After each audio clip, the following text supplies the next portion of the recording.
सत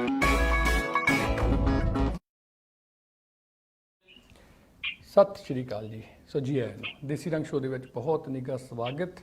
मंगलवार का प्रोग्राम लैके तुहाडी कचहरी में हाजिर हो चुके हैं दोस्तों। तो मंगलवार नूं गलबात करते हुंदे आ बापू जी प्रिंसीपल सरवण सिंह हुणां नाल। ते लड़ी जो चल रही है जी संत राम उदासी साहब की।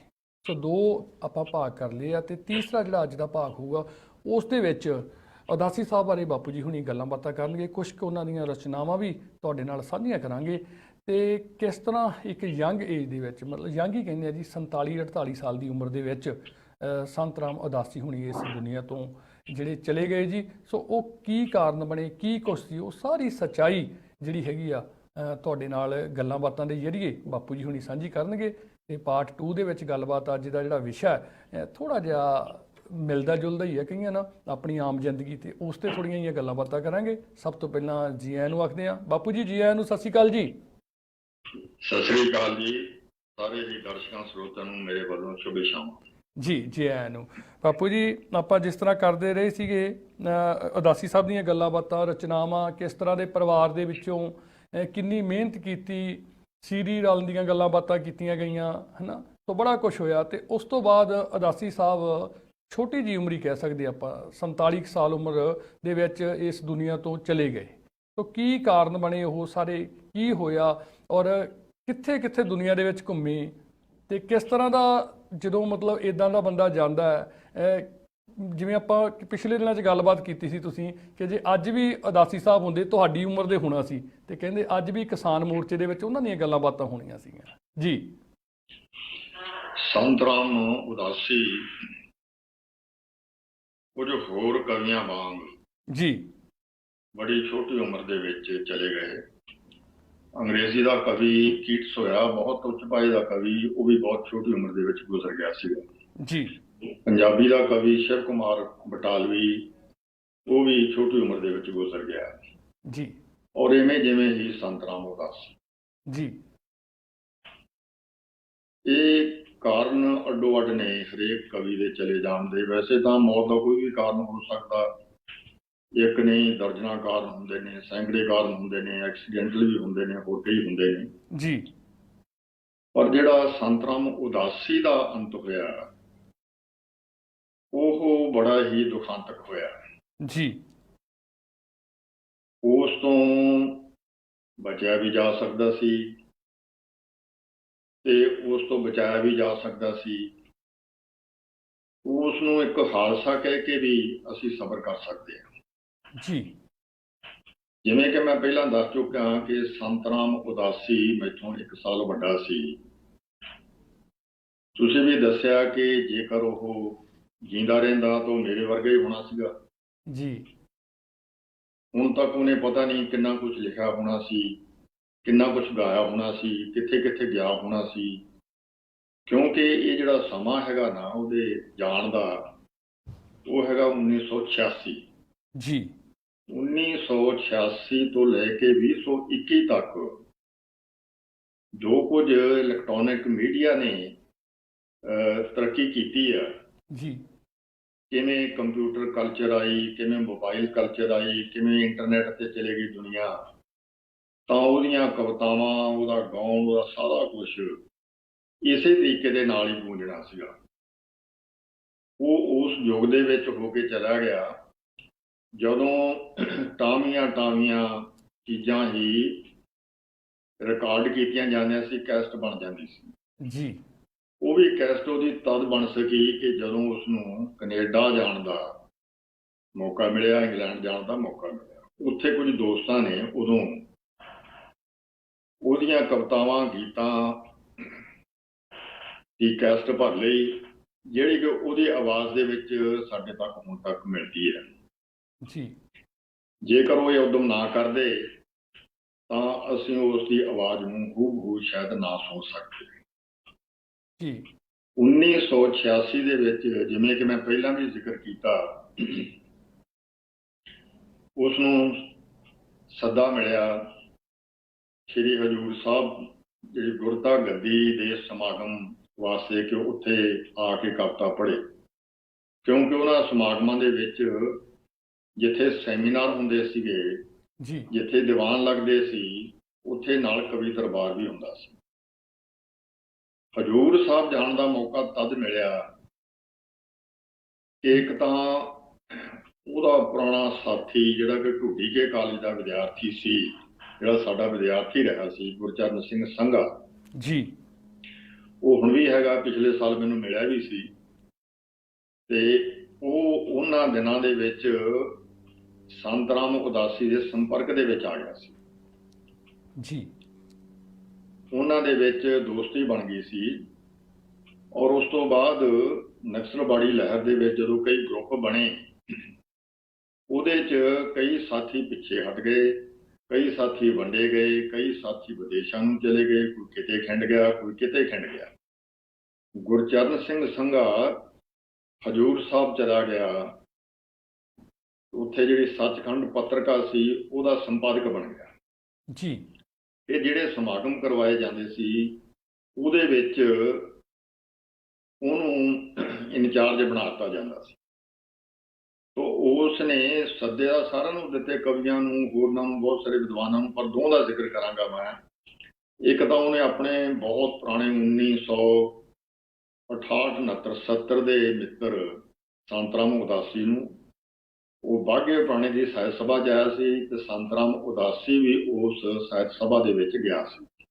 ਜੀ, ਉੱਥੇ ਉਹ ਮਿਲੇ ਤਾਂ ਉੱਥੇ ਫਿਰ ਗੁਰਚਰਨ ਸਿੰਘ ਸੰਘਾ ਨੇ ਕਿਹਾ ਅਸੀਂ ਕਵੀ ਦਰਬਾਰ ਕਰਵਾਉਣਾ ਤੇ ਤੁਸੀਂ ਉੱਥੇ ਜ਼ਰੂਰ ਆਓ। ਉਹ ਕਹਿੰਦਾ ਮੈਂ ਆ ਜਾਊਂਗਾ। ਜੀ, ਇਵੇਂ ਜਿਵੇਂ ਹੀ ਪ੍ਰੋਫੈਸਰ ਬਲਕਾਰ ਸਿੰਘ ਜਿਹੜੇ ਗੁਰੂ ਗ੍ਰੰਥ ਸਾਹਿਬ ਵਿਭਾਗ ਦੇ ਮੁਖੀ ਸੀ, ਉਹਨਾਂ ਨੂੰ ਵੀ ਸੱਦਾ ਦਿੱਤਾ ਗੁਰਚਰਨ ਸਿੰਘ ਸੰਘਾ ਨੇ ਕਿ ਤੁਸੀਂ ਲੈਕਚਰ ਕਰਨਾ ਉੱਥੇ। ਜੀ, ਇਹ ਥੋੜਾ ਜਿਹਾ ਇੱਕ ਦੂਜੇ ਨੂੰ ਜਾਣਦੇ ਸੀ, ਬਹੁਤਾ ਨਹੀਂ ਸੀ। ਬਰਨਾਲੇ ਨੇੜੇ ਇੱਕ ਰਿਸ਼ਤੇਦਾਰੀ 'ਚ ਇਕੱਠੇ ਹੋਏ ਸੀਗੇ ਪ੍ਰੋਫੈਸਰ ਬਲਕਾਰ ਸਿੰਘ ਤੇ ਸੰਤ ਰਾਮ ਉਦਾਸੀ, ਉੱਥੇ ਇੱਕ ਦੂਜੇ ਦੇ ਸਿਆਣੇ ਹੋਏ। ਇੱਕ ਦੂਜੇ ਦੀਆਂ ਲਿਖਤਾਂ ਦਾ ਸਭ ਜਾਣਦੇ ਹੁੰਦੇ ਲੇਖਕ, ਆਪਸ ਵਿੱਚ ਹੀ ਉੱਥੇ ਮਿਲੇ ਸੀ। ਜੀ, ਜਦੋਂ ਇਹਨੇ ਜਾਣਾ ਸੀ ਨਵੰਬਰ ਦੀ 1 ਤਾਰੀਖ ਨੂੰ 1986 ਨੂੰ, ਜੀ, ਅਕਤੂਬਰ ਦੇ ਵਿੱਚ ਫਿਰ ਉਹਦਾ ਸੱਦਾ ਆ ਗਿਆ ਕਿ ਵੀ ਅਸੀਂ ਇਸ਼ਤਿਹਾਰ ਦੇ ਵਿੱਚ ਦੇ ਦਿੱਤਾ ਨਾ, ਇਸ਼ਤਿਹਾਰ ਵੀ ਭੇਜ ਦਿੱਤਾ ਤੇ ਆਉਣਾ ਖੁੰਝਣਾ ਨਹੀਂ। ਜੀ, ਸੰਤ ਰਾਮ ਉਦਾਸੀ ਉਹਨਾਂ ਦਿਨਾਂ ਦੇ ਵਿੱਚ ਪਿਆਕੜ ਬਣ ਗਿਆ ਹੋਇਆ ਸੀ ਜੀ, ਤੇ ਜਾਣਾ ਸੀ ਹਜੂਰ ਸਾਹਿਬ। ਉਹ ਦੁਚਿੱਤੀ 'ਚ ਪੈ ਗਿਆ ਕਿ ਮੈਂ ਗੁਰੂ ਘਰ ਜਾਣਾ ਹੈਗਾ ਉੱਥੇ, ਤੇ ਮੈਂ ਤਾਂ ਹੁਣ ਇੱਥੇ ਆਨੰਦ ਕਾਰਜਾਂ ਦੇ ਵੀ ਜਾਣਾ, ਹੋਰਨਾਂ ਕਵੀ ਦਰਬਾਰਾਂ ਜਾਣਾ, ਦੋਸਤਾਂ ਮਿੱਤਰਾਂ ਨੂੰ ਮਿਲਣਾ, ਤੇ ਸ਼ਾਮ ਨੂੰ ਮੈਂ ਮਾੜਾ ਮੋਟਾ ਕੁੱਟ ਲਾ ਵੀ ਲੈਣਾ, ਤੇ ਵੀ ਮੈਂ ਨਾ ਜਾਵਾਂ ਤਾਂ ਚੰਗਾ ਨਾ ਹੋਊਗਾ। ਜੀ, ਉਹ ਘਰ ਵਾਲਿਆਂ ਨੂੰ ਕਹਿਣ ਲੱਗਿਆ ਵੀ ਜੇ ਮੈਂ ਟਾਲਾ ਵੱਟ ਜਾ, ਉਹ ਕਹਿੰਦੇ ਵੀ ਟਾਲਾ ਵੱਟ ਜਾਓ, ਠੀਕ ਆ, ਕੋਈ ਗੱਲ ਨਹੀਂ, ਨਾ ਜਾਓ। ਫਿਰ ਜਦੋਂ ਇਸ਼ਤਿਹਾਰ ਦੇ ਵਿੱਚ ਨਾ ਦਿੱਤਾ ਆ ਗਿਆ, ਉਹ ਕਹਿੰਦਾ ਯਾਰ ਲੋਕ ਕੀ ਕਹਿਣਗੇ ਵੀ ਉਹ ਆਇਆ ਨਹੀਂ। ਫਿਰ ਇਹਨੇ ਨਿਰਣਾ ਕਰ ਲਿਆ ਕਿ ਵੀ ਮੈਂ ਜਾਣ ਤੋਂ 8-10 ਦਿਨ ਪਹਿਲਾਂ ਬਿਲਕੁਲ ਪੀਣੀ ਨਹੀਂ, ਜੀ, ਤਾਂ ਕਿ ਮੈਨੂੰ ਟੋਟ ਨਾ ਲੱਗੇ, ਤਾਂ ਕਿ ਮੈਂ ਹਜੂਰ ਸਾਹਿਬ ਬਚਿਆ ਰਹਾ। ਹੁਣ ਤੁਸੀਂ ਦੇਖੋ ਕਿ ਕਵੀ ਦੀ, ਕਿਸੇ ਵੀ ਇਨਸਾਨ ਦੀ ਕਿਹੋ ਜਿਹੀਆਂ ਸਮੱਸਿਆਵਾਂ ਆਉਂਦੀਆਂ। ਇਨਕਲਾਬੀ ਕਵੀ ਆ, ਵੱਡਾ ਪਰਿਵਾਰ ਆ, ਥੋੜੀ ਤਨਖਾਹ, ਜੀ, ਉਹਦੇ ਵਿੱਚੋਂ ਪਾਸੇ ਆਸੇ ਤੋਂ ਕਵੀ ਦਰਬਾਰਾਂ ਤੋਂ 4 ਪੈਸੇ ਆਉਂਦੇ ਆ ਤਾਂ ਗੁਜ਼ਾਰਾ ਚੱਲਦਾ। ਤੋ ਇਹਦੇ ਵਿੱਚ ਦੀ ਲੰਘਦੇ ਆ ਕਿਵੇਂ ਉਹਨੇ 10 ਦਿਨ ਕੱਟੇ ਕਿ ਵੀ ਉਹ ਕਹਿੰਦਾ ਵੀ ਹਾਂ ਹੁਣ ਮੈਂ ਪਾਸ ਹੋ ਗਿਆ ਤੇ ਹੁਣ ਮੈਂ ਜਾ ਸਕਦਾ। ਜੀ, ਜਾਣ ਵਾਲੇ ਦਿਨ ਫੇਰ ਵੀ ਨਾ ਦੁਚਿੱਤੀ ਦੇ ਵਿੱਚ ਉਹਦੀ ਲੜਕੀ ਦੱਸਦੀ ਆ ਇਕਬਾਲ ਜੀ, ਕਿ ਪਾਪਾ ਜੀ ਦੁਚਿੱਤੀ 'ਚ ਪਏ ਰਹੇ ਵੀ ਮੈਂ ਜਾਵਾਂ ਕਿ ਨਾ ਜਾਵਾਂ, ਜਾਵਾਂ ਕਿ ਨਾ ਜਾਵਾਂ। ਇੱਕ ਬੱਸ ਤਾਂ ਲੰਘਾਤੀ ਉਹਨਾਂ ਨੇ ਰਾਏਸਰ ਤੋਂ, ਜਿਹੜੀ ਇੱਧਰ ਬਰਨਾਲੇ ਵੱਲ ਨੂੰ ਜਾਣੀ ਸੀ। ਫਿਰ ਮਨ 'ਚ ਆਇਆ ਵੀ ਨਹੀਂ ਜਾਣਾ ਹੀ ਚਾਹੀਦਾ, ਕਿਉਂਕਿ ਉਸ ਤੋਂ ਪਹਿਲਾਂ ਉਹ ਦਿੱਲੀ ਵੀ ਜਾਂਦਾ ਰਿਹਾ, ਨੇਪਾਲ ਤੱਕ ਜਾਂਦਾ ਰਿਹਾ, ਕਲਕੱਤੇ ਤੱਕ ਜਾਂਦਾ ਰਿਹਾ। ਅਸਲ ਵਿੱਚ ਜਦੋਂ ਉਹ ਦਿੱਲੀ ਗਿਆ ਸੀਗਾ ਨਾ 1984 ਦੇ ਵਿੱਚ ਜਿਹੜਾ ਕਤਲੇਆਮ ਹੋਇਆ, ਉਦੋਂ ਬਾਅਦ ਗਿਆ ਸੀਗਾ, ਤਾਂ ਉਹਦਾ ਗੁਰਦੁਆਰਿਆਂ ਦਾ ਹਾਲ ਦੇਖ ਕੇ ਤੇ ਹੋਰ ਹਾਲ ਦੇਖ ਕੇ ਨਾ ਜੀ ਦਿਲ ਬਹੁਤ ਹੀ ਉਹਦਾ ਮਤਲਬ ਨਾ ਜਿਵੇਂ ਕਹਿੰਦੇ ਉਪਰਾਮ ਹੋ ਗਿਆ ਵੀ ਆ ਇੰਨਾ ਦੇਖੋ ਦੁੱਖ ਸੰਤਾਪ ਲੋਕੀ ਝੱਲਦੇ ਨੇ ਵੀ ਮੈਂ ਨਹੀਂ ਜਦ ਮੁੜ ਕੇ ਜਾਣਾ। ਜੀ ਨੇਪਾਲ ਤੋਂ ਆਇਆ ਤੇ ਇੱਕ ਵਾਰੀ ਕਿਸੇ ਨੇ ਉਸ ਨੂੰ ਰੇਲ ਗੱਡੀ ਦੇ ਵਿੱਚ ਕਿ ਸਿੱਖ ਆ ਇਹ, ਤੇ ਉਹਦੇ ਮੂੰਹ ਤੇ ਬੀੜੀ ਦਾ ਧੂੰਆਂ ਮਾਰਿਆ। ਤੋਂ ਉਦੋਂ ਉਹਦੇ ਮਨ ਚ ਆਇਆ ਕਿ ਵੀ ਨਹੀਂ, ਮੈਂ ਹੁਣ ਸਫ਼ਰ ਵੀ ਨਹੀਂ ਕਰਨਾ, ਮੈਂ ਕਿਤੇ ਜਾਣੇ ਆਉਣਾ ਨਹੀਂ ਕਰਨਾ ਜੀ। ਪਰ ਫਿਰ ਵੀ ਉਹ ਉਸ ਦਿਨ ਚੱਲ ਪਿਆ ਘਰੋਂ। ਤੇ ਚੱਲਣ ਤੋਂ ਪਹਿਲਾਂ ਉਸਨੇ ਸਕੂਲ ਦੇ ਵਿੱਚ ਇੱਕ ਦਿਨ ਪਹਿਲਾਂ ਇਹ ਅਰਜ਼ੀ ਦੇ ਦਿੱਤੀ ਸੀਗੀ ਕਿ ਮੈਂ ਐਤਕੀ ਹਜ਼ੂਰ ਸਾਹਿਬ ਜਾਣਾ ਜੀ, ਕਿ ਸ਼ਾਇਦ ਮੈਂ ਨਾ ਹੀ ਮੁੜ ਸਕਾਂ। ਤੇ ਮੇਰੇ ਜਿਹੜੇ ਬੈਨੀਫਿਟ ਨੇ ਮੇਰੀ ਮਤਲਬ ਨੌਕਰੀ ਦੇ, ਕਿਉਂਕਿ ਉਹ JBT ਟੀਚਰ ਸੀ, ਇੱਕ ਸਕੂਲ ਦਾ ਇੰਚਾਰਜ ਸੀ, ਲਾਲ ਮਾਜਰੇ ਦਾ ਇਹੋ ਜਿਹਾ ਕੋਈ ਪਿੰਡ ਦਾ ਹੈਗਾ ਨਾਂ। ਤੇ ਵੀ ਜਿਹੜੇ ਮੇਰੇ ਬੈਨੀਫਿਟ ਨੇ ਨਾ ਮੈਥੋਂ ਬਾਅਦ, ਉਹ ਮੇਰੀ ਪਤਨੀ ਤੇ ਪਰਿਵਾਰ ਨੂੰ ਦੇ ਲੈਣੇ। ਬਾਪੂ ਜੀ ਕੀ ਉਹਨਾਂ, ਜਿਵੇਂ ਤੁਸੀਂ ਦੱਸ ਰਹੇ ਹੋ, ਕਿ ਉਹਨਾਂ ਨੂੰ ਪਹਿਲਾਂ ਹੀ ਮਹਿਸੂਸ ਹੋ ਗਿਆ ਸੀ ਕਿ ਜਿਵੇਂ ਤੁਸੀਂ ਦੱਸ ਰਹੇ ਹੋ ਵੀ ਕਿਹਨਾਂ ਨੇ ਤੁਹਾਨੂੰ ਇਹ ਗੱਲਾਂ ਦੱਸੀਆਂ ਕਿ ਵੀ ਸ਼ਾਇਦ ਉਹਨਾਂ ਨੂੰ ਲੱਗਾ ਕਿ ਸ਼ਾਇਦ ਉਹੋ ਜਿਹੇ ਹਜ਼ੂਰ ਸਾਹਿਬ ਜਾਂਦੇ ਆ ਕਵੀ ਦਰਬਾਰ ਦੇ ਵਿੱਚ ਕਿ ਉੱਥੋਂ ਵਾਪਸ ਆ ਹੀ ਨਹੀਂ ਸਕਦੇ, ਪਹਿਲਾਂ ਹੀ ਗੱਲਾਂ ਕਰ ਲੈਣੀਆਂ? ਇਹ ਦੱਸਦਾ ਨਾ ਅੱਗੇ ਕਿਵੇਂ ਦੱਸੀਆਂ ਇਹ ਸਾਰੀਆਂ ਗੱਲਾਂ, ਕਿਵੇਂ ਆਈਆਂ ਜੀ, ਪਤਾ ਅਸਲੀਅਤ ਦਾ ਪਤਾ ਕਿਵੇਂ ਲੱਗਿਆ। ਇਹ ਗੁਰਚਰਨ ਸਿੰਘ ਸੰਘਾ ਰਾਹੀਂ ਆਈਆਂ। ਬਾਕੀ ਜਿਹੜਾ ਉਹਦਾ ਲਿਖਿਆ ਨੋਟ ਸੀਗਾ ਉੱਥੇ ਸਕੂਲ ਦੇ ਵਿੱਚ ਜਾਣ ਲੱਗਿਆ, ਉਹ ਇਹ ਛੁੱਟੀ ਵੀ ਲੈ ਕੇ ਗਿਆ, ਦੱਸ ਕੇ ਵੀ ਗਿਆ ਵੀ ਹਜ਼ੂਰ ਸਾਹਿਬ ਚੱਲਿਆ, ਮੈਨੂੰ ਇੰਨੇ ਦਿਨਾਂ ਦੀ ਛੁੱਟੀ ਚਾਹੀਦੀ ਆ, ਜੇ ਮੈਂ ਮੁੜ ਕੇ ਨਾ ਆਇਆ ਤਾਂ ਮੇਰਾ ਆਹ ਜਿਹੜਾ ਹੈਗਾ ਨਾ ਬੈਨੀਫਿਟ ਜਿੰਨੇ ਹੋਣਗੇ ਨੌਕਰੀ ਦੇ ਉਹ ਦੇ ਦੇਣੇ। ਜੀ, ਉਹ ਤਾਂ ਉਹਦੀ ਚਿੱਠੀ ਪਈ ਆ, ਉਹਦੇ ਰਿਕਾਰਡ 'ਚ ਪਈ ਆ। ਠੀਕ ਹੈ। ਉਹ ਉੱਥੋਂ ਚਲਾ ਗਿਆ ਜੀ, ਜਾ ਕੇ ਕਵੀ ਦਰਬਾਰ ਦੇ ਵਿੱਚ ਉਸਨੇ ਕਵਿਤਾਵਾਂ ਪੜ੍ਹੀਆਂ, ਇੱਕ ਨਹੀਂ ਬਲਕਿ ਕਈ ਪੜ੍ਹੀਆਂ ਜੀ। ਬੜੀ ਉਸ ਨੂੰ ਸ਼ਾਬਾਸ਼ ਮਿਲੀ, ਬੜੀ ਮੰਗ ਹੋਈ, ਬਹੁਤ ਵੱਡਾ ਇਕੱਠ ਸੀਗਾ। ਵਾਰ-ਵਾਰ ਇਹ ਕਿ ਸੰਤ ਰਾਮ ਉਦਾਸੀ ਹੋਰ ਸੁਣਾਵੇ, ਹੋਰ ਸੁਣਾਵੇ।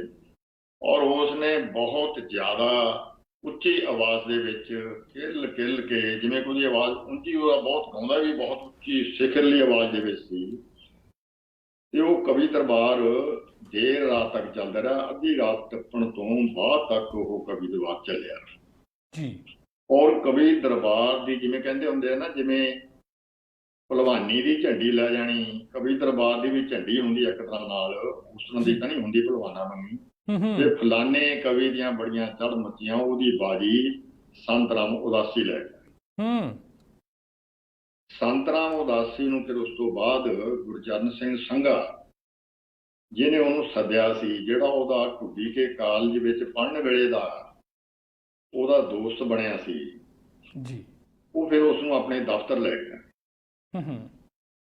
ਦਫ਼ਤਰ ਲਿਜਾ ਕੇ ਤੇ ਉਹ ਕਹਿੰਦਾ ਵੀ ਜਿਹੜੀ ਤੇਰੀ ਕੋਈ ਚੀਜ਼ ਰੀਝ ਹੈਗੀ ਆ ਵੀ ਖਾਣ ਪੀਣ ਦੀ, ਮੈਨੂੰ ਦੱਸ। ਫਿਰ ਉਸ ਤੋਂ ਬਾਅਦ ਉਹਨੇ ਗੱਲਾਂ ਦੱਸਣੀਆਂ ਸ਼ੁਰੂ ਕੀਤੀਆਂ। ਉਹਦੇ ਵਿੱਚ ਉਹਨੇ ਆ ਵੀ ਦੱਸਦਾ ਕਿ ਵੀ ਮੈਂ ਤਾਂ ਉੱਥੇ ਜਿਹੜਾ ਹੈਗਾ ਨਾ ਵੀ ਲਿਖ ਕੇ ਦੇ ਕੇ ਆਇਆ ਜੀ।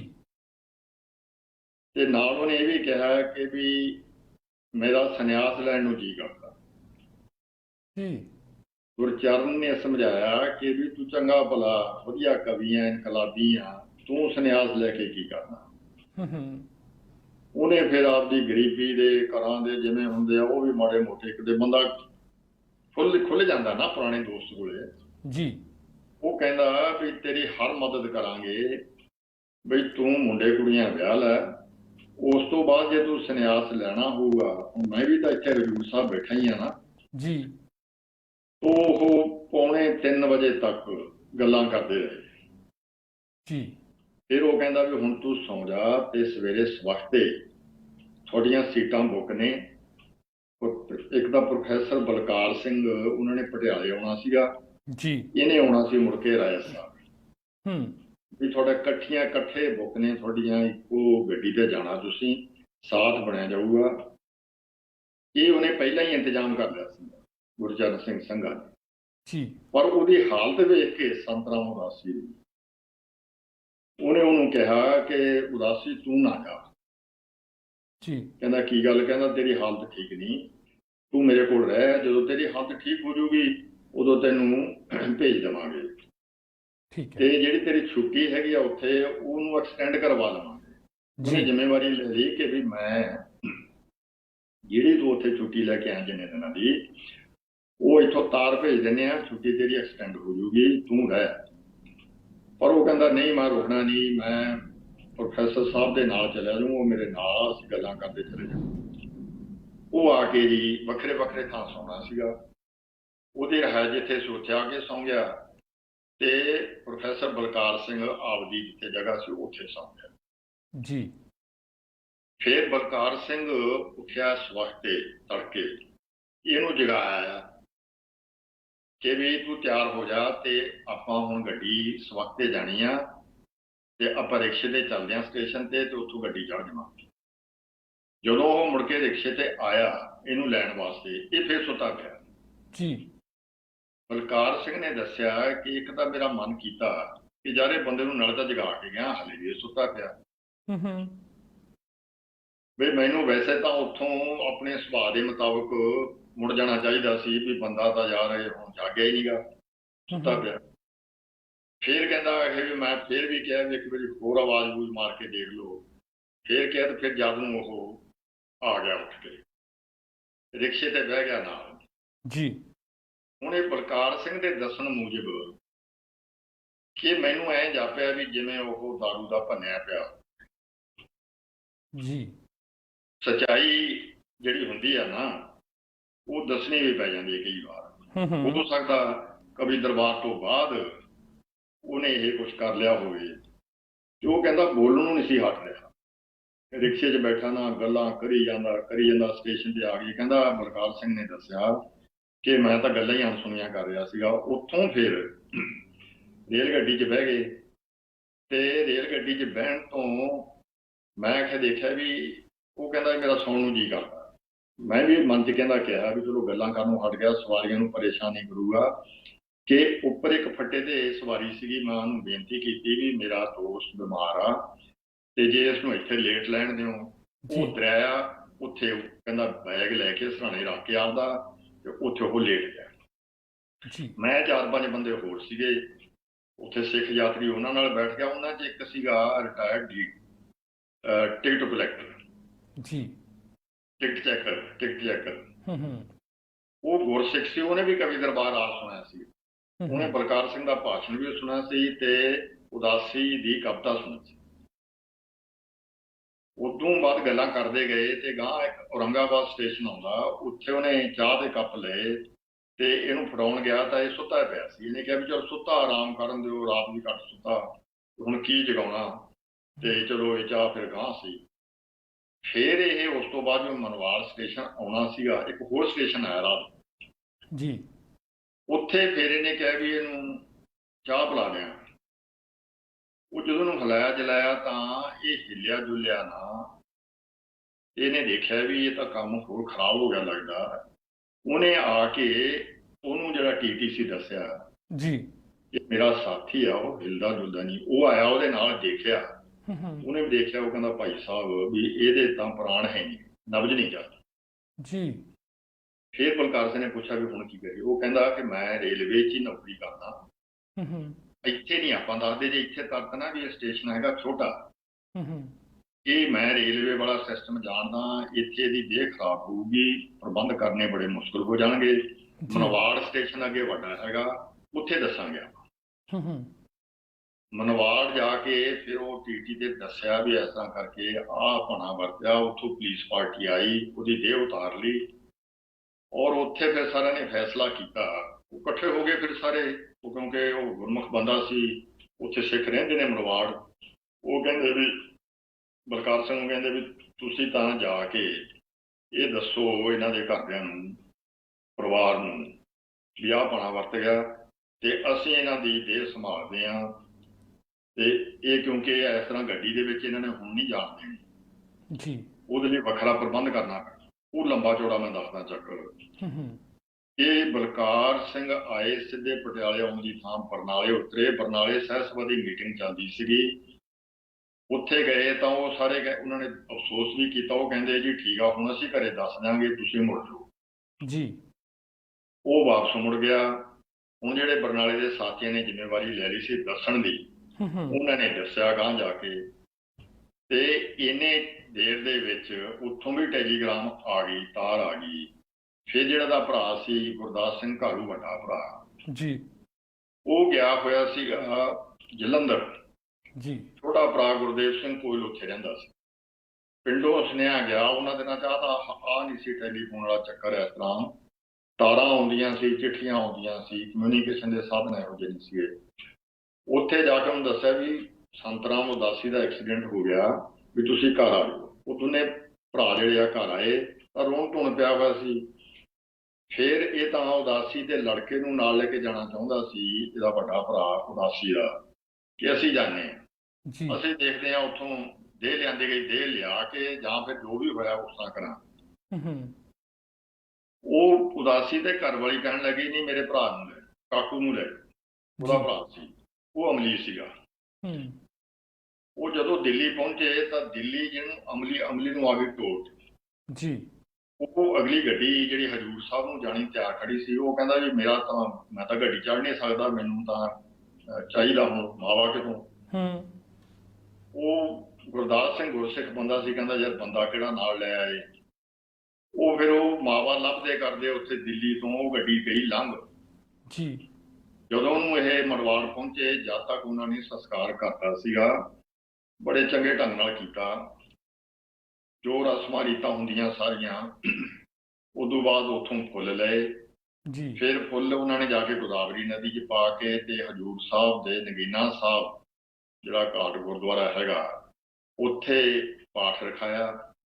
ਔਰ ਉਸ ਤੋਂ ਬਾਅਦ ਗੁਰਚਰਨ ਸਿੰਘ ਸੰਘਾ ਨੇ ਸਾਰਾ ਕੁਝ ਦੱਸਿਆ ਵੀ ਕਿਵੇਂ ਕਿਵੇਂ ਇਹ ਸਾਰਾ ਕੁਝ ਹੋਇਆ। ਉਹਦੀਆਂ ਨਿਸ਼ਾਨੀਆਂ, ਉਹਦੀਆਂ ਚੀਜ਼ਾਂ ਵਸਤਾਂ ਜਿਹੜੀਆਂ ਸੀਗੀਆਂ ਮਨਵਾਲ ਸਟੇਸ਼ਨ ਤੇ ਪੁਲਿਸ ਸਟੇਸ਼ਨ ਤੇ ਰੱਖੀਆਂ, ਉਹ ਵੀ ਲਈਆਂ ਗੁਰਦਾਸ ਸਿੰਘ ਨੇ। ਉਹਦੇ 1300 ਰੁਪਈਆ ਵੀ ਸੀ, ਉਹਦੇ 2 ਪਜਾਮੇ ਸੀ, ਉਹਦਾ ਬੈਗ ਸੀ, ਉਹਦੀਆਂ ਜਰਾਬਾਂ ਸੀ, ਉਹਦਾ ਜੋ ਵੀ ਮਾੜਾ ਮੋਟਾ ਗੁਰਮਾਲ ਸੀ, ਐਨਕ ਸੀ, ਉਹ ਸਾਰੀਆਂ ਚੀਜ਼ਾਂ ਲੈ ਕੇ ਫਿਰ ਉਹ ਵਾਪਸ ਆ ਗਏ ਆਪਣੇ ਪਿੰਡ। ਔਰ ਲਿਆ ਕੇ ਇਹਦੀ ਮਾਂ ਨੂੰ ਔਰ ਉਹਦੀ ਪਤਨੀ ਨੂੰ ਇਹ ਚੀਜ਼ਾਂ ਸਪੁਰਦ ਕਰ ਦਿੱਤੀਆਂ। ਉਹਦੇ ਪੈਸੇ ਵੀ ਉਹਦੇ 'ਚੋਂ ਗੁਰਦਾਸ ਸਿੰਘ ਘਾਰੂ ਨੇ, ਵੱਡੇ ਭਾਈ ਨੇ, ਸਿਰਫ ਇੱਕ ਉਹਦਾ ਰੁਮਾਲ ਤੇ ਸ਼ਾਇਦ ਐਨਕ ਜਾਂ ਕੋਈ ਇਹੀ ਚੀਜ਼ ਉਹ ਰੱਖੀ ਨਿਸ਼ਾਨੀ ਦੇ ਤੌਰ ਤੇ ਜੀ। ਬਾਕੀ ਉਹ ਉੱਥੇ ਸਾਰੀਆਂ ਚੀਜ਼ਾਂ ਦੇ ਦਿੱਤੀਆਂ।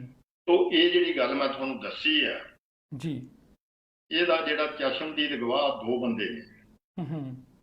ਇੱਕ ਤਾਂ ਗੁਰਚਰਨ ਸਿੰਘ ਸੰਘਾ ਢੂਡੀ ਕੇ ਕਾਲਜ ਦਾ ਪੁਰਾਣਾ ਵਿਦਿਆਰਥੀ ਜੀ ਤੇ ਸੱਚਖੰਡ ਦਾ ਸੰਪਾਦਕ। ਉਹਨੇ ਫਿਰ ਇੱਕ ਲੇਖ ਲਿਖਿਆ ਸੰਤ ਰਾਮ ਉਦਾਸੀ ਦੇ ਅੰਤਲੇ ਦਿਨ, ਅੰਤਲਾ ਸਮਾਂ ਜੀ। ਤੇ ਬਲਕਾਰ ਸਿੰਘ ਹੋਰਾਂ ਨੇ, ਪ੍ਰੋਫੈਸਰ ਬਲਕਾਰ ਸਿੰਘ ਹੋਰਾਂ ਨੇ ਵੀ ਇੱਕ ਲੇਖ ਲਿਖਿਆ ਜਿਹੜਾ ਉਹਨਾਂ ਨੇ ਜਿਹਦੇ ਦੱਸਿਆ ਕਿ ਕਿਵੇਂ ਅਸੀਂ ਉੱਥੋਂ ਗੱਡੀ ਤੇ ਚੜ੍ਹੇ, ਕਿਵੇਂ ਇਹ ਅੰਤ ਹੋਇਆ। ਤੋ ਭਾਈ ਇਹ ਹੈਗੀ ਆ ਸਾਰੀ ਦੀ ਸਾਰੀ ਕਹਾਣੀ। ਬੰਦਾ ਆਉਂਦਾ, ਬੰਦਾ ਚਲਿਆ ਜਾਂਦਾ, ਕਿਵੇਂ ਚਲਾ ਜਾਂਦਾ, ਬਹੁਤ ਬਥੇਰੀਆਂ ਗੱਲਾਂ ਹੁੰਦੀਆਂ ਨੇ। ਇਹ ਆਪਾਂ ਸਾਰੀ ਉਹਦੇ ਕੀਤੀ ਆ। ਮੈਂ ਇਹ ਲਿਖਿਆ ਵੀ ਆ ਜੀ ਕਿ ਕਿਸੇ ਦੋਸਤ ਨੇ ਟਿੱਪਣੀ ਕੀਤੀ ਸੀ ਕਿ ਉਹਦੀ ਜਿਹੜੀ ਬੇਵਕਤ ਮੌਤ ਹੋਈ ਆ, ਕੋਈ ਉਸ ਨੂੰ ਕੁਛ ਕਹਿੰਦਾ, ਕੋਈ ਕੁਛ ਕਹਿੰਦਾ, ਬਾਅਦ 'ਚ ਕੋਈ ਕਹਿੰਦਾ ਵੀ ਕਿਉਂ ਨਾ ਉਸ ਦੀ ਦੇਹ ਪਿੰਡ ਲਿਆਂਦੀ ਗਈ, ਕਿਉਂ ਨਾ ਇਹ ਕੀਤਾ ਗਿਆ, ਕਿਉਂ ਨਾ ਪ੍ਰਬੰਧ ਹੋਏ, ਕਿਉਂ ਉਹਦਾ ਸੰਸਕਾਰ ਉੱਥੇ ਹੋਇਆ, ਕਿਉਂ ਨਾ ਉਹਦੇ ਪਿੰਡ ਹੋਇਆ। ਇਹ ਸਭ ਗੱਲਾਂ ਬਹੁਤ ਪਿੱਛੇ ਰਹਿ ਗਈਆਂ। ਹੁਣ ਉਹਦੀਆਂ ਜੋ ਚੀਜ਼ਾਂ ਸਾਡੇ ਕੋਲੇ ਨੇ ਉਹ ਹੈ ਉਹਦੀ ਲਿਖਤ, ਉਹਦੀਆਂ ਕਵਿਤਾਵਾਂ, ਉਹਦੀਆਂ ਕਿਤਾਬਾਂ, ਉਹ ਜਿਨ੍ਹਾਂ ਦੇ ਅਰਥ ਨੇ ਹੁਣ ਇਸ ਵੇਲੇ ਉਹਨਾਂ ਤੇ ਤਰਮੀ ਦੀ ਝਾਤ ਮਾਰਦਿਆਂ ਮੈਂ ਤੁਹਾਨੂੰ ਦੱਸਦਾ ਵੀ ਕੀ ਕੁਛ ਉਸਨੇ ਲਿਖਿਆ, ਕੀ ਗਾਇਆ। ਉਹ ਜਦੋਂ ਪਹਿਲਾਂ ਸ਼ੁਰੂ ਕੀਤੀ ਉਹਨੇ ਕਵਿਤਾ ਤੇ ਗੀਤ ਲਿਖਣੇ ਤੇ ਗਾਉਣੇ। ਉਹਦੀ ਇੱਕ ਕਵਿਤਾ ਦਾ ਨਾਮ ਸੀ ਸਤਿਗੁਰ ਪ੍ਰਤਾਪ ਸਿੰਘ, ਦੂਜੀ ਦਾ ਨਾਮ ਸੀ ਗੁਰੂ ਨਾਨਕ ਦੇਵ ਜੀ ਦੀ ਉਦਾਰਤਾ ਜੀ। ਬਸੰਤ ਫੁੱਲਾਂ ਦੇ ਬਹਾਰ ਦਿਆ, ਚਿੱਠੀਆਂ ਵੰਡਣ ਵਾਲਿਆਂ ਵੇ, ਕੂ ਕੂ ਕਰਦੀ ਏ ਕੋਇਲੇ, ਕਾਲਿਆ ਕਾਵਾਂ ਵੇ, ਮਾਵਾਂ ਠੰਡੀਆਂ ਛਾਵਾਂ, ਬਾਜਰੇ ਦਾ ਸੱਟਾ, ਪਤ ਹਰੇ ਹਰੇ, ਚਿੱਤ ਨਾ ਡੁਲਾਈ ਬਾਬਲਾ, ਦੇਖੋ ਇਹ ਜਿਹੜੀਆਂ ਕਵਿਤਾਵਾਂ ਪਹਿਲੀਆਂ ਲਿਖੀਆਂ ਇਹਦੇ 'ਚ ਕੋਈ ਨਾ ਕੋਈ ਸਿਆਸਤ ਆ, ਨਾ ਕੋਈ ਇਨਕਲਾਬ ਦੀ ਗੱਲ ਆ, ਨਾ ਕੋਈ ਹੋਰ ਇਸ ਤਰ੍ਹਾਂ ਦੀਆਂ ਗੱਲਾਂ ਨੇ ਜੀ। ਸ਼ੁਰੂ ਇਸ ਤਰ੍ਹਾਂ ਹੋਇਆ ਸੀ ਉਹ। ਫਿਰ ਬੁਰਜੂਆ ਤਾਣੇ ਬਾਣੇ, ਹਾੜੀਆਂ ਦੇ ਹਾਣੀਓ, ਵੰਗਾਂ ਲੈਣਨ ਦੇ ਨਾਂ, ਅੰਮੜੀ ਦਾ ਤਰਲਾ, ਹਾਲੀਆਂ ਪਾਲੀਆਂ ਦਾ ਗੀਤ, ਮੇਰਾ ਪਿਆਰ ਮੇਰੇ ਲੋਕ, ਵੀਤਨਾਮ, ਹਨੇਰੀਆਂ ਦੇ ਨਾਂ, ਦੁਨੀਆ ਭਰ ਦੇ ਕਾਮਿਓ, ਸਾਡੀਆਂ ਮੰਜ਼ਲਾਂ, ਲਲਕਾਰ, ਸਰਕਾਰੀ ਸਾਹਿਤਕਾਰਾਂ ਦੇ ਨਾਂ, ਮਰਦਾਨੇ ਦਾ ਮਰਦਾਨਣ ਨੂੰ ਖਤ, ਗੁਰੂ ਗੋਬਿੰਦ ਸਿੰਘ ਜੀ ਦਾ ਲੋਕਾਂ ਦੇ ਨਾਂ ਅੰਤਮ ਸੁਨੇਹਾ, ਪੰਛੀਆ ਨਵੀਂ ਉਡਾਰੀ ਮਾਰ, ਡੋਲੀ, ਮੇਰੇ ਲੋਕੋ, ਦਿੱਲੀਏ ਦਿਆਲਾ ਦੇਖ, ਮਲੰਗ ਲੱਖੇ ਦੇ ਨਾਂ, ਉੱਠਣ ਦਾ ਵੇਲਾ, ਚੂੜੀਆਂ ਦਾ ਹੋਕਾ, ਵਾਰਸਾਂ ਦੇ ਨਾਂ, ਚਮਕੌਰ ਦੀ ਗੜੀ ਵਿੱਚ ਸਿੰਘਾਂ ਦਾ ਜੇਰਾ, ਸ਼ੇਰੀ ਤੇ ਜੱਟ ਦੀ ਸਾਂਝੀ ਮਿੱਥਿਆ ਦੇ ਨਾਂ, ਮਜ਼ਦੂਰ ਦੀ ਕਲੀ, ਬੇਦਾਵਾ, ਵੇਲੜਾਂ ਦੀ ਈਰਖਾ, ਜਨਮ ਅਸ਼ਟਮੀ, ਮਹਿਮਾਨ ਵਰੇ ਦੇ ਨਾਂ, ਆਜ਼ਾਦੀ ਦਾ ਦਿਨ, ਵਸੀਅਤ, ਕਮੀਆਂ ਦਾ ਵਿਹੜਾ, ਗੀਤਾਂ ਦੇ ਵਾਰਸ, ਮਾਂ ਧਰਤੀਏ ਤੇਰੀ ਗੋਦ ਨੂੰ, ਮੈਂ ਹਾਂ ਪੰਜਾਬ ਬੋਲਦਾ, ਕਿਸ ਨੂੰ ਵਤਨ ਕਹਾਂ, ਬਸਰੇ ਦੀ ਲਾਮ ਟੁੱਟ ਜੇ, ਅਮਨ ਦੀ ਹੂਕ, ਸਾਥੀ ਮਾਓ ਦੇ ਨਾਂ, ਸੂਰਜ ਕਦੇ ਮਰਿਆ ਨਹੀਂ, ਜੋਗੀ ਉੱਤਰ ਪਹਾੜੋਂ ਆਏ, ਵਿਦੇਸ਼ੀ ਹਵਾਵਾਂ ਦੇ ਨਾਂ, ਸ਼ਹੀਦ ਊਧਮ ਸਿੰਘ, ਦੀਵਾਲੀ, ਆਪਣੇ ਪੋਤਿਆਂ ਨਾਲ ਮਾਤਾ ਗੁਜਰੀ, ਰੰਗਰੇਟਾ ਗੁਰੂ ਕਾ ਬੇਟਾ, ਭਾਈ ਕਨਈਏ ਦੀ ਪੇਸ਼ੀ, ਭਗਤ ਰਵਿਦਾਸ ਨੂੰ ਗਜ਼ਲ, ਬੋਲੀਆਂ, ਲੋਕ ਬੋਲੇ, ਖੇਤ ਬੋਲੇ, ਪੇਕਾ ਘਰ ਟੋਲੀ ਬਾਬਲਾ, ਵਰ ਕੇ ਸਰਾਪ, ਵਦੈਗੀ ਤੇ ਅਧੂਰੀ ਸਵੈ ਗਾਥਾ, ਕਿੰਨਾ ਕੁਛ ਉਸਨੇ ਲਿਖਿਆ। ਤੇ ਅਖੀਰ ਦੇ ਵਿੱਚ ਸੰਤ ਰਾਮ ਉਦਾਸੀ ਦੀ ਕੋਈ ਜ਼ਮੀਨ ਜਾਇਦਾਦ ਨਹੀਂ ਸੀ ਜੀ, ਜਿਹਦੀ ਉਹ ਵਸੀਅਤ ਕਰਵਾ ਕੇ ਜਾਂਦਾ ਕਿ ਉਹ ਇਸ ਤਰ੍ਹਾਂ ਵੰਡੀ ਜਾਵੇ। ਫਿਰ ਵੀ ਉਸਨੇ ਵਸੀਅਤ ਲਿਖੀ। ਉਹ ਜਿਹੜੀ ਵਸੀਅਤ ਲਿਖੀ ਆ ਉਹ ਸੁਣਨ ਵਾਲੀ ਆ। ਮੇਰੀ ਮੌਤ ਤੇ ਨਾ ਰੋਇਓ, ਮੇਰੀ ਸੋਚ ਨੂੰ ਬਚਾਇਓ, ਮੇਰੇ ਲਹੂ ਦਾ ਕੇਸਰ ਰੇਤੇ 'ਚ ਨਾ ਰਲਾਇਓ, ਮੇਰੀ ਜ਼ਿੰਦਗੀ ਵੀ ਕੀ ਬਸ ਬੂਰ ਸੜਕੜੇ ਦਾ, ਆਹਾਂ ਦਾ ਸੇਕ ਕਾਫੀ ਤੀਲੀ ਬੇਸ਼ੱਕ ਨਾ ਲਾਇਓ, ਹੋਣਾ ਨਹੀਂ ਮੈਂ ਚਾਹੁੰਦਾ ਸੜਕੇ ਸੁਆਹ ਅਕੇਰਾਂ, ਜਦ ਜਦ ਢਲੇਗਾ ਸੂਰਜ ਕਣ ਕਣ ਮੇਰਾ ਜਲਾਇਓ, ਵਲਗਣ 'ਚ ਕੈਦ ਹੋਣਾ ਮੇਰੇ ਨਹੀਂ ਮੁਆਫਕ, ਯਾਰਾਂ ਦੇ ਵਾਂਗ ਅਰਥੀ ਸੜਕਾਂ ਤੇ ਹੀ ਜਲਾਇਓ, ਜੀਵਨ ਤੋਂ ਮੌਤ ਤਾਈਂ ਆਉਂਦੇ ਬੜੇ ਚੁਰਾਹੇ, ਜਿਸ ਦਾ ਹੈ ਪੰਧ ਵਿਖੜਾ ਉਸੇ ਹੀ ਰਾਹ ਲਿਜਾਇਓ, ਮੇਰੀ ਮੌਤ ਤੇ ਨਾ ਰੋਇਓ, ਮੇਰੀ ਸੋਚ ਨੂੰ ਬਚਾਇਓ। ਇਹਨਾਂ ਸ਼ਬਦਾਂ ਦੇ ਨਾਲ ਸੰਤ ਰਾਮ ਉਦਾਸੀ ਨੂੰ ਯਾਦ ਕਰਦੇ ਹਾਂ, ਅਸੀਂ ਸ਼ਰਧਾ ਦੇ ਫੁੱਲ ਭੇਟ ਕਰਦੇ ਹਾਂ। ਅਜਿਹੇ ਕਵੀ ਸਦਾ ਜੀਂਦੇ ਨੇ, ਬੇਸ਼ੱਕ ਉਹਨਾਂ ਦੀ ਦੇਹ ਦਾ ਅੰਤ ਹੋ ਜਾਂਦਾ, ਪਰ ਉਹਨਾਂ ਦੀ ਸੋਚ ਹਮੇਸ਼ਾ ਬਾਅਦ ਦੇ ਵਿੱਚ ਵੀ ਗਾਂਹ ਦੀ ਗਾਂਹ ਤੁਰਦੀ ਰਹਿੰਦੀ ਆ। ਔਰ ਉਹਨੇ ਆਪਣੀ ਵਸੀਅਤ ਦੇ ਵਿੱਚ ਠੀਕ ਹੀ ਕਿਹਾ ਕਿ ਮੇਰੀ ਮੌਤ ਤੇ ਨਾ ਰੋਇਓ, ਮੇਰੀ ਸੋਚ ਨੂੰ ਬਚਾਇਓ। ਜੀ ਬਿਲਕੁਲ ਬਾਪੂ ਜੀ, ਬੜੇ ਇੱਦਾਂ ਲੱਗਦਾ ਕਿ ਬਿਲਕੁਲ ਉਹ ਸਮਾਂ ਜਿਹੜਾ ਸੀਗਾ ਕਿ ਉਸ ਟਾਈਮ ਤੁਸੀਂ ਉੱਥੇ ਲੈ ਗਏ, ਕਿਸ ਤਰ੍ਹਾਂ ਹੁੰਦਾ ਹੈ। ਬਾਪੂ ਜੀ ਇੱਕ ਲਾਸਟ ਦੇ ਵਿੱਚ ਇੱਕ ਹੀ ਮੈਂ ਤੁਹਾਡੇ ਤੋਂ ਸਵਾਲ ਪੁੱਛੂ, ਉਸ ਤੋਂ ਬਾਅਦ ਕਿਉਂਕਿ ਸਮਾਂ ਵੀ ਹੋ ਗਿਆ।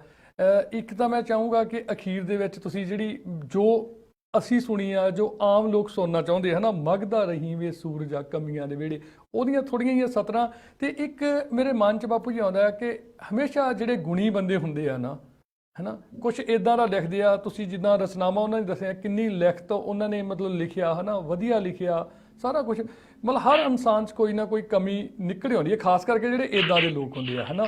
ਸੋ ਜਿਸ ਤਰ੍ਹਾਂ ਆਪਾਂ ਗੱਲ ਕੀਤੀ ਕਿ ਉਹ ਸ਼ਰਾਬ ਪੀਣ ਦੇ ਆਦੀ ਜਾਂ ਕਿਹੜੀਆਂ ਮੁਸ਼ਕਲਾਂ, ਮਤਲਬ ਕਿਸ ਤਰ੍ਹਾਂ ਉਹ ਛੋਟੀ ਉਮਰ ਚਲੇ ਗਏ, ਹੈ ਨਾ, ਉਹਦੇ ਬਾਰੇ ਦੋ ਵਿਚਾਰ ਤੁਸੀਂ ਕਹਿਣਾ ਚਾਹੁੰਦੇ ਹੋ ਵੀ ਕਿਵੇਂ ਉਹਦੇ ਵਿੱਚੋਂ ਜਿਵੇਂ ਬਚ ਸਕਦਾ ਬੰਦਾ, ਕੀ ਹੁੰਦਾ। ਕਿਉਂਕਿ ਜਿਹੜੇ ਇੱਦਾਂ ਦੇ ਵਿਦਵਾਨ ਹੁੰਦੇ ਆ, ਜਿਹੜੇ ਲਿਖਾਰੀ ਹੁੰਦੇ ਆ, ਉਹਨਾਂ ਨੂੰ ਦੱਸਣ ਲਈ ਤਾਂ ਕਹਿੰਦੇ ਹੁੰਦੇ ਆ ਜੀ, ਆਮ ਕੋਈ ਬੰਦਾ ਕਵੇ ਤੇ ਉਹ ਕਹਿੰਦੇ ਹੁੰਦੇ ਨਾ ਸੂਰਜ ਨੂੰ ਦੀਵਾ ਦਿਖਾਉਣ ਵਾਲੀ ਗੱਲ ਆ ਜਾਂਦੀ ਆ। ਤੇ ਦੋ ਕੁ ਦੇਖੋ ਬੋਲ ਦੂਜੇ ਇਹ ਜੀ ਇਹਦੇ ਚ ਨਾ ਬਹੁਤਾ ਮੈਂ ਨਹੀਂ ਜਾਣਾ ਚਾਹੁੰਦਾ। ਜੀ ਸ਼ਿਵ ਕੁਮਾਰ ਬਟਾਲਵੀ ਬਾਰੇ ਵੀ ਹੋਰ ਵੀ ਕੋਈ ਇੱਕ ਨਹੀਂ, ਕਈ ਲੇਖਕ ਕੀ, ਕਈ ਕਲਾਕਾਰ, ਕਈ ਸਿਆਸਤਦਾਨ ਵੀ ਹੋ ਸਕਦੇ ਨੇ ਜੀ ਤੇ ਫੌਜੀ ਵੀ ਹੋ ਸਕਦੇ ਨੇ, ਕਈ ਹਰੇਕ ਪੱਧਰ ਦੇ ਬੰਦੇ ਹੋ ਸਕਦੇ ਆ। ਹੂੰ ਕਿਸੇ ਵੀ ਚੀਜ਼ ਦੇ ਵਿੱਚ ਜਿਹੜਾ ਹੈਗਾ ਨਾ ਬਹੁਤਾ ਖਰਚ ਹੋ ਜਾਣਾ, ਕਈ ਕਾਰਨ ਹੋ ਸਕਦੇ ਨੇ ਉਹਦੇ। ਤੁਸੀਂ ਪੁੱਛਿਆ ਲੋਕ ਕਾਲ ਦਾ ਮਘਦਾ ਸੂਰਜ, ਉਹਦਾ ਨਾਂ ਰੱਖਿਆ ਮੈਂ ਇਸ ਲੇਖ ਦਾ। ਜੀ ਇਹ ਮੈਂ ਫਿਰ ਇੱਕ ਵਾਰੀ ਦੱਸ ਦਿਆਂ ਕਿ ਜਿਨ੍ਹਾਂ ਨੂੰ ਸੰਤ ਰਾਮ ਉਦਾਸੀ ਜਾਂ ਹੋਰਨਾਂ ਸਾਡੇ ਬੰਦਿਆਂ ਬਾਰੇ ਜਿਹੜੇ ਪੰਜਾਬ ਦੇ ਹੀਰੇ ਹੋ ਗੁਜ਼ਰੇ ਨੇ ਉਹਨਾਂ ਬਾਰੇ ਜਾਣਨ ਦੀ ਇੱਛਾ ਹੋਵੇ ਤਾਂ ਮੇਰਾ ਇੱਕ ਸੈੱਟ ਹੈਗਾ ਪੰਜਾਬ ਦੇ ਕੋਹੇ ਨੂਰ। ਜੀ ਪੰਜਾਬ ਦੇ ਕੋਹੇ ਨੂਰ ਭਾਗ ਦੂਜੇ ਦੇ ਵਿੱਚ ਹੈ। ਜੀ 3 ਭਾਗ ਇਸ ਕਿਤਾਬ ਦੇ ਛਪ ਚੁੱਕੇ ਆ, ਹੋ ਸਕਦਾ ਚੌਥਾ ਭਾਗ ਵੀ ਛਪੇ।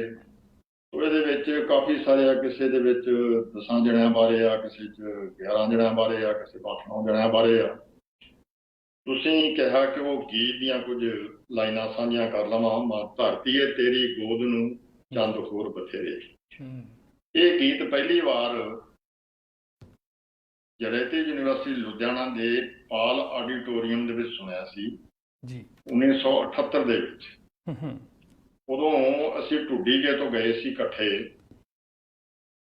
ਪੂਰਾ ਜਥਾ ਬਣਾ ਕੇ। ਜਸਵੰਤ ਸਿੰਘ ਕਮਲ ਦੀ ਅਗਵਾਈ ਦੇ ਵਿੱਚ ਕੁਝ ਪ੍ਰੋਫੈਸਰ ਸੀ ਢੁੱਡੀਕੇ ਕਾਲਜ ਦੇ। ਸਨਮਾਨਿਤ ਕਰਨਾ ਸੀ ਸੰਤ ਰਾਮ ਉਦਾਸੀ ਨੂੰ ਬਾਬਾ ਬਲਵੰਤ ਅਵਾਰਡ ਦੇ ਨਾਲ ਜੀ। ਉੱਥੇ ਉਦਾਸੀ ਆਪਣੀ ਪਤਨੀ ਨੂੰ ਵੀ ਲੈ ਕੇ ਆਇਆ ਸੀ, ਆਪਣੇ ਬੱਚਿਆਂ ਨੂੰ ਵੀ ਲੈ ਕੇ ਆਇਆ ਸੀ। ਤਾਂ ਉੱਥੇ ਉਸਨੇ ਇਹ ਗੀਤ ਪਹਿਲੀ ਵਾਰ ਗਾਇਆ ਸੀ, ਤੂੰ ਮਘਦਾ ਰਹੀਂ ਵੇ ਸੂਰਜਾ ਕਮੀਆਂ ਦੇ ਵੇਲੇ। ਜੀ ਜਿੱਥੇ ਤੰਗ ਨਾ ਸਮਝਣ ਤੰਗੀਆਂ ਨੂੰ, ਜਿੱਥੇ ਮਿਲਣ ਅੰਗੂਠੇ ਸੰਗੀਆਂ ਨੂੰ, ਜਿੱਥੇ ਵਾਲ ਤਰਸਦੇ ਕੰਘੀਆਂ ਨੂੰ, ਨੱਕ ਵਗਦੇ ਅੱਖਾਂ ਚੁੰਨੀਆਂ ਤੇ ਦੰਦ ਕਰੇੜੇ, ਤੂੰ ਮਘਦਾ ਰਹੀਂ ਵੇ ਸੂਰਜਾ ਕਮੀਆਂ ਦੇ ਵੇੜੇ। ਜਿੱਥੇ ਜੰਮਦਾ ਬੰਦਾ ਸੀਰੀ ਹੈ, ਟਕਿਆਂ ਦੀ ਮੇਰੀ ਪੀਰੀ ਹੈ, ਜਿੱਥੇ ਕਰਜ਼ੇ ਹੇਠ ਪੰਜੀਰੀ ਹੈ, ਬਾਪੂ ਦੇ ਕਰਜ਼ ਦਾ ਸੂਦ ਨੇ ਪੁੱਤ ਜੰਮਦੇ ਜਿਹੜੇ, ਤੂੰ ਮਘਦਾ ਰਹੀਂ ਵੇ ਸੂਰਜਾ ਕਮੀਆਂ ਦੇ ਵਿਹੜੇ। ਜਿੱਥੇ ਹਾਰ ਮੰਨਣ ਲਈ ਕਾਵਾਂ, ਜਿੱਥੇ ਹਾਰ ਮੰਨਣ ਲਈ ਚਾਵਾਂ ਨੇ, ਜਿੱਥੇ ਕੂੰਜ ਘੇਰ ਲਈ ਕਾਵਾਂ ਨੇ, ਜਿੱਥੇ ਅਣਵਿਆਹੀਆਂ ਹੀ ਮਾਵਾਂ ਨੇ, ਜਿੱਥੇ ਧੀਆਂ ਹੋ ਕੇ ਲੈਂਦੀਆਂ ਅਸਮਾਨ ਜਡੇਰੇ, ਤੂੰ ਮਘਦਾ ਰਹੀਂ ਵੇ ਸੂਰਜਾ ਕਮੀਆਂ ਦੇ ਵਿਹੜੇ। ਤੂੰ ਆਪਣਾ ਆਪ ਮਚਾਂਦਾ ਹੈ ਪਰ ਆਪਾ ਹੀ ਰੁਸ਼ਨਾਂਦਾ ਹੈ, ਕਿਉਂ ਕਮੀਆਂ ਤੋਂ ਸ਼ਰਮਾਂਦਾ ਹੈ, ਇਹ ਸਦਾ ਸਦਾ ਨਾ ਰਹਿਣਗੇ ਮੰਦਹਾਲ ਮਰੇੜੇ, ਤੂੰ ਮਘਦਾ ਰਹੀਂ ਵੇ ਸੂਰਜਾ ਕਮੀਆਂ ਦੇ ਵਿਹੜੇ। ਤੋ ਇਹ ਲੋਕ ਕਾਵਿ ਦਾ ਮਘਦਾ ਸੂਰਜ ਸੀ ਜਿਹੜਾ ਰਾਏਸਰ ਪਿੰਡ ਦੇ ਵਿੱਚ ਉਦੇ ਹੋਇਆ ਤੇ ਮਨਵਾੜ ਸਟੇਸ਼ਨ ਤੇ ਉਹਦੇ ਜਾਣ ਦਾ ਪਤਾ ਲੱਗਿਆ, ਹਜੂਰ ਸਾਹਿਬ ਜੀ ਦਾ ਪਹੁੰਚਿਆ। ਇੰਨੀਆਂ ਗੱਲਾਂ ਨਾਲ ਆਪਾਂ ਜੀ ਬਿਲਕੁਲ ਜੀ ਜੀ ਜੀ ਦੋਸਤੋ ਰਾਸ਼ੀ ਬਾਰੇ ਜਿਹੜੀ ਇਹ ਗੱਲਬਾਤ ਆ ਉਸ ਨੂੰ ਸਮਾਪਤ ਕਰਦੇ ਹਾਂ ਤੇ ਵੇਖਣ ਤੇ ਸੁਣਨ ਵਾਲਿਆਂ ਦਾ ਬਹੁਤ ਬਹੁਤ ਧੰਨਵਾਦ ਜੀ। ਬਿਲਕੁਲ ਬਹੁਤ ਧੰਨਵਾਦ ਬਾਪੂ ਜੀ ਤੁਹਾਡਾ ਵੀ। ਜਿਸ ਤਰ੍ਹਾਂ ਆਪਣੀ ਗੱਲ ਹੋ ਰਹੀ ਸੀ ਕਿ ਦੋਸਤੋ ਤੁਸੀਂ ਇਸ ਟਾਈਮ ਦੇਖ ਰਹੇ ਹੋ ਟੀਵੀ ਪ੍ਰੋਗਰਾਮ, ਜਿੰਨੇ ਵੀ ਅਸੀਂ ਇਹ ਸ਼ੋਅ ਕਰਦੇ ਹਾਂ ਸਾਰਿਆਂ ਦੀ ਵੀਡੀਓ ਬਣਾ ਕੇ ਅੱਛੇ ਤਰੀਕੇ ਦੇ ਨਾਲ, ਜਿਸ ਤਰ੍ਹਾਂ ਲਵਦੀਪ ਹੁਣੀ ਮਿਹਨਤ ਕਰ ਰਹੇ ਆ, ਬਣਾ ਕੇ ਇਹਨੂੰ YouTube ਦੇ ਉੱਪਰ ਵੀ ਜਿਹੜੇ ਪਾਠ ਹੁੰਦੇ ਆ 1 2 3 ਜਿਸ ਤਰ੍ਹਾਂ ਵੀ ਅਸੀਂ ਕਰੀ ਗਏ ਆ, ਜੱਸੋਵਾਲ ਸਾਹਿਬ ਦੀਆਂ ਗੱਲਾਂ ਬਾਤਾਂ ਕੀਤੀਆਂ, ਕਰਨੈਲ ਬਾਪੂ ਪਾਰਸ ਹੋਣਾ ਦੀਆਂ ਗੱਲਬਾਤ ਕੀਤੀ, ਉਹ ਸਾਰੇ ਜਿਹੜੇ ਭਾਗ ਆ ਤੁਹਾਡੇ ਨਾਲ YouTube ਦੇ ਉੱਪਰ ਅਸੀਂ ਸ਼ੇਅਰ ਕਰਾਂਗੇ। ਤੁਸੀਂ ਕੋਈ ਕਿਤਾਬ ਬਾਪੂ ਜੀ ਜਿਸ ਤਰ੍ਹਾਂ ਲਿਖਿਆ ਜੀ ਕੋਹਨੂਰ ਪੰਜਾਬ ਦੀ, ਤੇ ਉਹ ਤੁਸੀਂ ਪੜ੍ਹਨਾ ਚਾਹੁੰਦੇ ਆ, ਤੁਸੀਂ ਮੇਰੇ ਨਾਲ ਗੱਲਬਾਤ ਕਰ ਲਿਓ। ਜੇ ਸਾਡਾ ਆਲ ਲਿੰਕ ਟਰੈਵਲ ਹੈਗਾ ਜੀ, ਉੱਥੋਂ ਪਿਕ ਕਰ ਸਕਦੇ ਹੋ, ਜਾਂ ਬਾਪੂ ਜੀ ਹੁਣਾਂ ਨਾਲ ਕੋਈ ਗੱਲਬਾਤ ਕਰਨੀ ਹੈ ਤਾਂ ਵੀ ਤੁਸੀਂ ਮੇਰੇ ਨਾਲ ਗੱਲਬਾਤ ਕਰ ਸਕਦੇ ਹੋ। ਤੇ ਹੁਣ ਇੱਕ ਸਮਾਂ ਹੋਇਆ ਛੋਟੀ ਜੀ ਬ੍ਰੇਕ ਦਾ। ਬ੍ਰੇਕ ਤੋਂ ਬਾਅਦ ਕੁਝ ਕੁ ਗੱਲਾਂ ਬਾਤਾਂ ਬਾਪੂ ਜੀ ਹੁਣਾਂ ਨਾਲ ਹੋਰ ਕਰਾਂਗੇ ਜੀ। ਛੋਟੀ ਜੀ ਬ੍ਰੇਕ, ਅਸੀਂ ਹੁਣੀ ਗਏ ਜੀ ਤੇ ਹੁਣੀ ਵਾਪਸ ਆਏ।